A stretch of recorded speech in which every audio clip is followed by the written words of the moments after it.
aking work ngayon po. Ayan, tingnan nyo.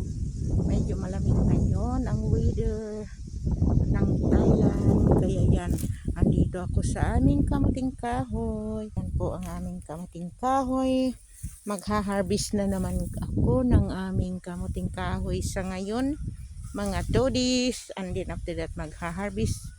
Tuloy na naman kami ng aming tubo po. Ayan po.